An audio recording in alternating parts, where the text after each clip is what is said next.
Hello, my name is Juniper, and I'm 37 years old. I never thought I'd have a story like this to share, but here it is. Get ready, everyone, because it's quite a ride. One sunny afternoon, my in-laws, Margaret and Julian, came to our house after a long-awaited vacation. They had always wanted to visit America, and I was happy to have them stay with us. Since they lived in France, we didn't get to see them often.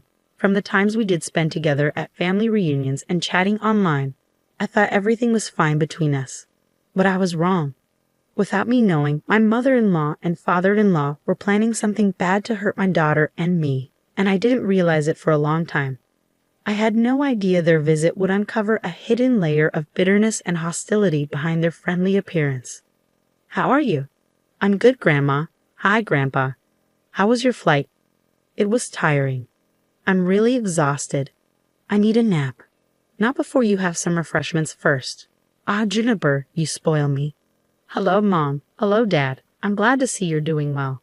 Yes, my son. We made it. Thank God." "Hey, speak English, you two. We want to be part of the conversation too. This is just your cue to brush up on some French, dear. From this conversation, you'd think we were just a big, happy family." "I thought so too. But what happened next will make you rethink those overly nice family members you have. You see, if it wasn't clear before, I'm married into a French family, taking on a new culture and language with my husband, Nicholas. While I hadn't become fluent in French, I knew enough to sense when something was wrong.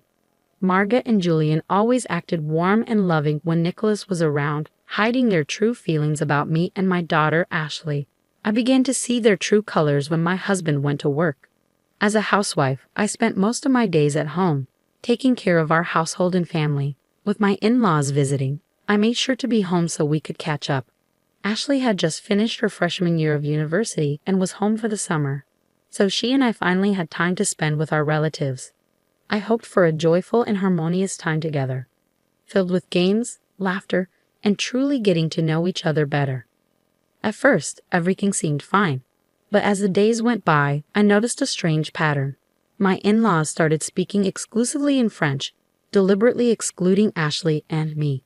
We tried to be polite and didn't say anything out of respect. One day, Ashley asked, "Mom, why are they always talking in French now?" "Oh, sweetheart, it's okay. That's the language they're most comfortable with, so we need to be understanding." "I get that, but it's happening all the time now. I thought we'd get to hang out with them and have a great time together." "We will, sweetie, we will. Let's just give them time to adjust to America. It must be a lot for them to handle, okay? It'll get better. I know it will." So Ashley and I dismissed it as just a harmless quirk. But as days turned into weeks and their conversations grew harsh whenever I entered the room, my suspicions deepened. It became clear they were intentionally isolating us, keeping secrets within their private French exchanges. Ashley grew more and more curious about their behavior, feeling hurt because she really wanted to connect with her cool French grandparents, but they were making it very difficult. In an attempt to bring us closer together and bridge the gap that was forming, one day I proposed we play a game. The rules are simple. We'll go around telling each other 2 truths and 1 lie, and the rest of us will guess which one is the lie. Oh, that sounds fun, and it would be a good way to get to know each other. To our surprise, both Margaret and Julian didn't seem excited about the game. They looked bored and slightly irritated, sensing their discomfort and trying to be a good host. I decided to scrap the idea and ask them what they would like to do instead. "I would like to drink some tea and chat with my husband." "Oh, okay. Is it okay if Mom and I join?" "No." His outburst shocked us, but he quickly recovered. "I mean, no, my dear. We just would like to enjoy a quiet afternoon." "Okay, we understand. We're older, and these kinds of games may not be our thing. But you two never talk to us. You're always speaking in French. How dare you talk to us like this? So disrespectful. Were you raised on a farm? How dare you speak to my daughter this way? She's just a kid. She wants to hang out with you guys, but you're making it difficult. How can you say something so mean?" "Whatever. Let's go, Julian." Julian and Margaret stood up from the table, speaking loudly in French, not bothering to hide their words. I couldn't understand exactly what they were saying, but from their tone and body language, it was clear they were talking about us, and it wasn't nice. I felt too embarrassed to tell Nicholas when he came home that evening. I was afraid he would notice the tension at dinner. To our surprise, both Margaret and Julian were suddenly very nice to us, as if nothing had happened earlier. We were chatting as if we were one big happy family, but Ashley and I couldn't shake off the feeling that something wasn't right. Days later, fueled by curiosity and feeling betrayed, I decided to take action. While Margaret and Julian chatted in the living room, I discreetly reached for my phone and hit record. With shaking hands, I captured their voices and words, hoping to uncover the truth hidden in their secret conversations. After successfully recording their voices, I gained confidence.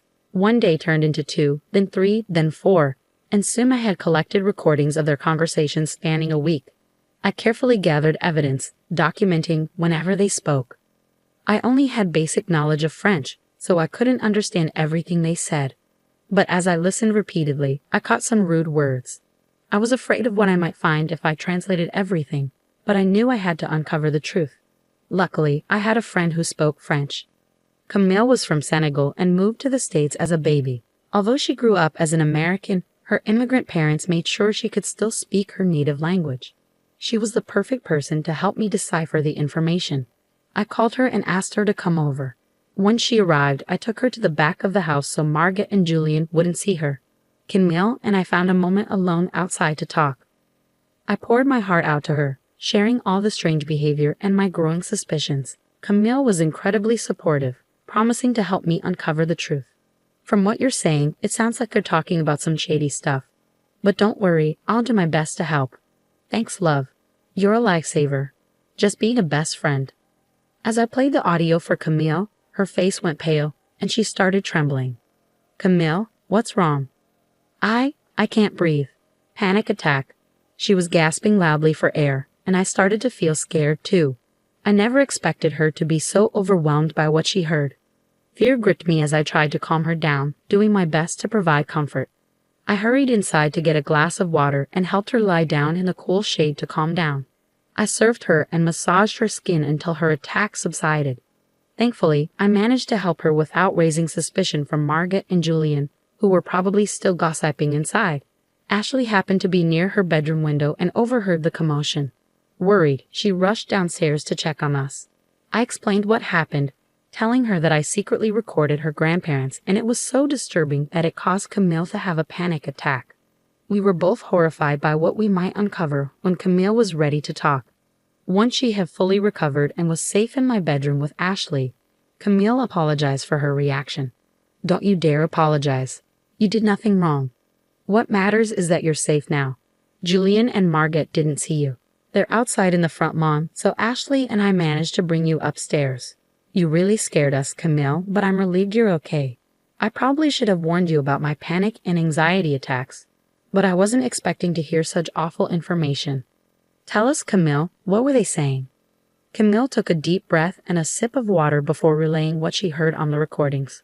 Juniper, Ashley, there's no easy way to say this. It seems Margaret and Julian want to. They want to sell Ashley on the black market to some really awful people. Both Ashley's and my jaws dropped. We were shocked. What on earth? That's not all.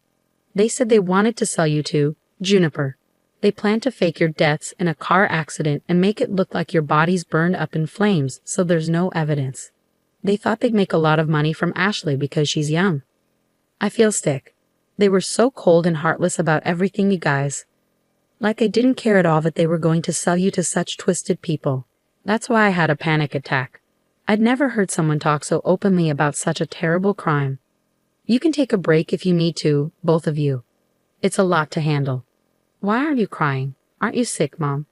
Of course I am, but right now, I'm just angry.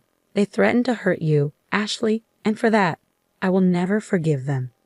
They said more awful things, but I'll spare us the details, at least for now. Camille, Ashley, and I felt extremely scared and sick. We couldn't believe we'd been living with criminals for a month. I was filled with rage. I wanted to confront them, but Camille stopped me.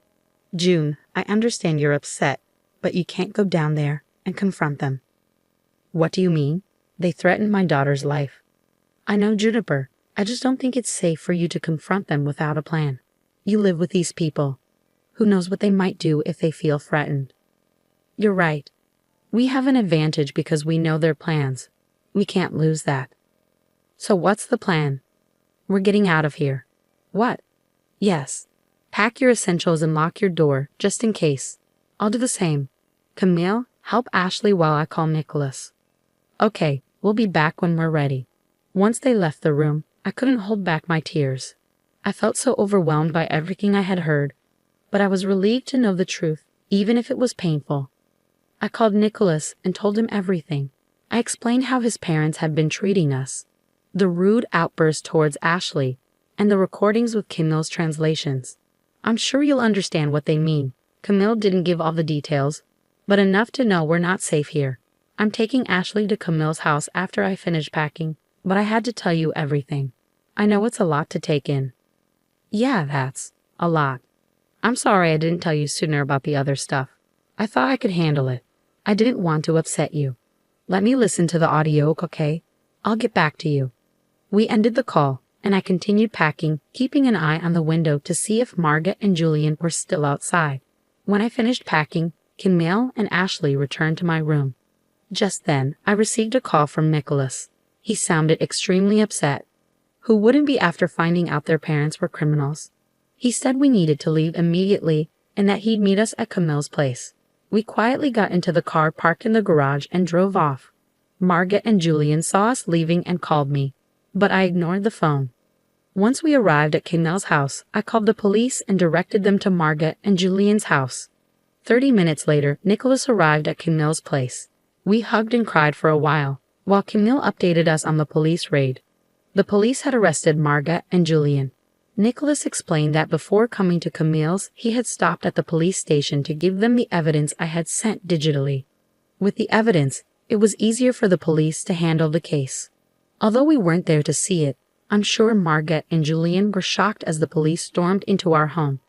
They were swiftly arrested due to the serious crimes they were accused of. The once proud couple now stood exposed as the criminals they truly were. News of their arrest quickly spread throughout the community, causing shock and disbelief among our acquaintances and neighbors. It was surreal to experience such a dramatic event in our ordinary lives. The revelation of their involvement in human trafficking shocked the town, destroying the image of respectability they had carefully crafted over the years. The legal proceedings were difficult, but the evidence I gathered helped build a strong case against them. Their actions were exposed in court, leaving no doubt about their guilt. The jury, horrified by their crimes, unanimously found them guilty on multiple charges related to human trafficking and conspiracy. As the judge delivered the verdict, there was a sense of relief and satisfaction in the courtroom. Margaret and Julian, once respected by Nicholas, Ashley, and me, now faced the consequences of their actions. They were sentenced to long prison terms and would also face trial in France, where laws regarding such crimes are stricter.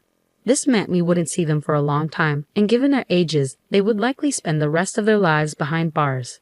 They were considered a serious threat to our family, and their sentences ensured they would be kept away from society.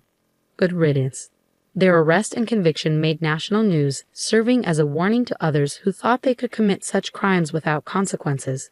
It was a victory for justice and a reminder that everyone is accountable under the law.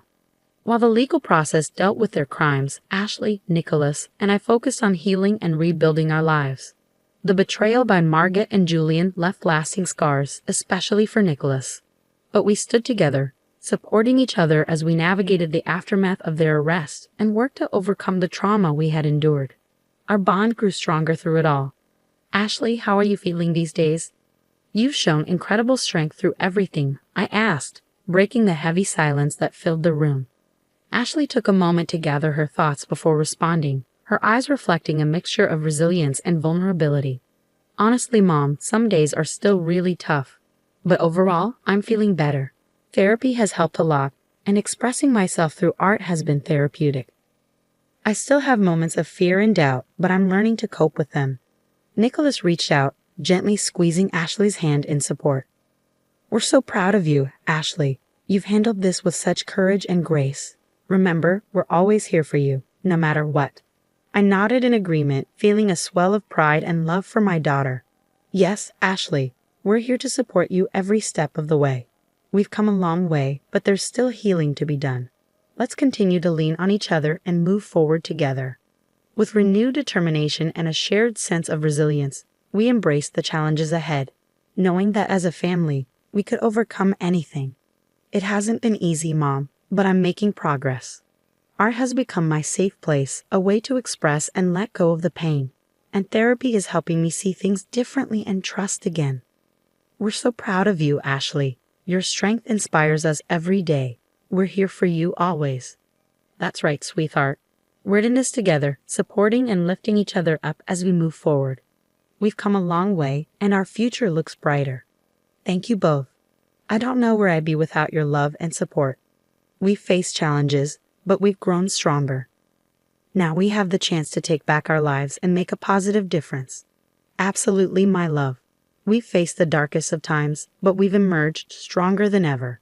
We won't let others' actions define us. Together, we'll build a future full of love, happiness, and fulfillment. We're a family, unbreakable. We've proven that. Let's keep supporting each other, healing, and building the life we deserve. We're stronger than ever, and we'll embrace every opportunity. The conversation was filled with a mix of emotions, from past pain to hopeful anticipation. As we continued our journey, we found comfort in each other, knowing we could overcome anything together and create a life of love and joy.